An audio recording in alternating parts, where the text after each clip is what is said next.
വാർത്തകൾ വിശദമായി നോക്കാം. പത്തനംതിട്ടയിൽ പ്രായപൂർത്തിയാവാത്ത പെൺകുട്ടിയെ പീഡിപ്പിച്ച കേസിൽ ഒരാൾ കൂടി അറസ്റ്റിൽ. ഡിവൈഎഫ്ഐ പെരുന്നാട് മേഖലാ പ്രസിഡന്റ് ജോയൽ തോമസ് ആണ് അറസ്റ്റിലായത്. വിവരങ്ങളുമായി സന്തോഷ് ഉണ്ട് പത്തനംതിട്ടയിൽ നിന്നും.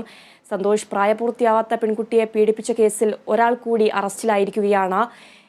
+1 വിദ്യാർത്ഥിനെ പീഡിപ്പിച്ച കേസിലാണ് ഇത്തരത്തിലുള്ള നടപടി. അതും ഡിവൈഎഫ്ഐ പെരുന്നാട് മേഖലാ പ്രസിഡന്റായിട്ടുള്ള ജോയൽ തോമസ് ആണ് അറസ്റ്റിലായത്. കൂടുതൽ വിശദാംശങ്ങൾ എന്തൊക്കെയാണ്?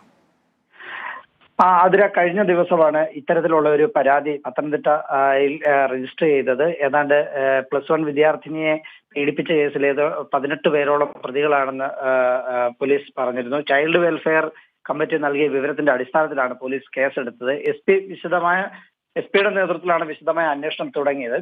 ഈ കേസിലാണ് ഇപ്പോൾ ഡിവൈഎഫ്ഐയുടെ പ്രാദേശിക നേതാവും പെരുന്നാട് മേഖലാ പ്രസിഡന്റുമായ ജോയൽ തോമസ് അറസ്റ്റിലായിരിക്കുന്നത്. ഇയാളുടെ പേര് പെൺകുട്ടി CWCക്ക് കൈമാറിയിരുന്നു. ആദ്യം ഡിവൈഎസ്പി ഓഫീസിൽ ഇയാൾ നേരിട്ട് കീഴടങ്ങുകയായിരുന്നു. അതേപോലെ മേഖലാ പ്രസിഡന്റ് സ്ഥാനത്ത് നിന്ന് 2 ആഴ്ച മുമ്പ് ജോയലിനെ മാറ്റിയിരുന്നു എന്ന് ഡിവൈഎഫ്ഐ പ്രതികരിച്ചു.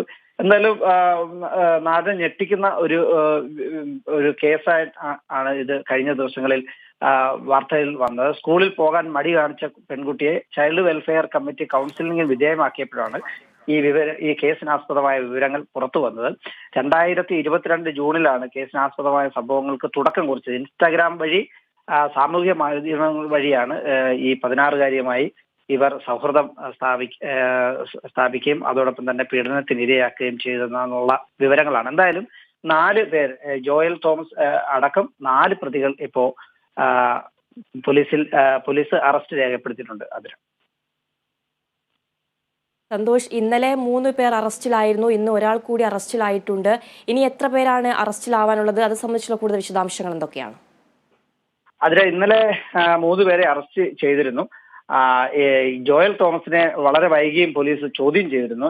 ചോദ്യം ചെയ്തതിനു ശേഷം രാത്രിയോടെയാണ് ജോയൽ തോമസിന്റെ അറസ്റ്റ് രേഖപ്പെടുത്തിയത്. അപ്പോൾ ജോയൽ തോമസ് ഉൾപ്പെടെ 4 പ്രതികളെയാണ് ഇപ്പം അറസ്റ്റ് ചെയ്തിരിക്കുന്നത്. പോലീസ് വളരെ കൃത്യമായും ഈ പ്രതികൾ വഴി അവരുടെ വിവരങ്ങൾ ചോദിച്ചറിഞ്ഞാണ് ഓരോ പ്രതികളിലേക്ക് എത്തുന്നത്.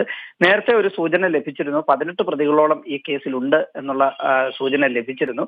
എന്തായാലും പോലീസ് വളരെ കൃത്യതയോടുകൂടി ഈ പ്രതികളിൽ നിന്നും അതോടൊപ്പം തന്നെ ഈ CWCയിൽ ഹാജരാക്കിയ ഈ പെൺകുട്ടിയിൽ നിന്ന്, ഈ സ്കൂളിൽ +1 പഠിക്കുന്ന ഈ കുട്ടിയിൽ നിന്നും വിവരങ്ങൾ ശേഖരിച്ച് ഓരോ പ്രതികളിലേക്കും എത്തുക എന്നുള്ള ഒരു രീതി, ഒരു അന്വേഷണ രീതിയാണ് പോലീസ് ഇപ്പോൾ നടത്തിക്കൊണ്ടിരിക്കുന്നത്. എന്തായാലും 18 പ്രതികളോളം ഈ കേസിൽ ഉണ്ട് എന്നുള്ള ഒരു സൂചനയാണ് മുമ്പ് നമുക്ക് ലഭിച്ചിരുന്നത്.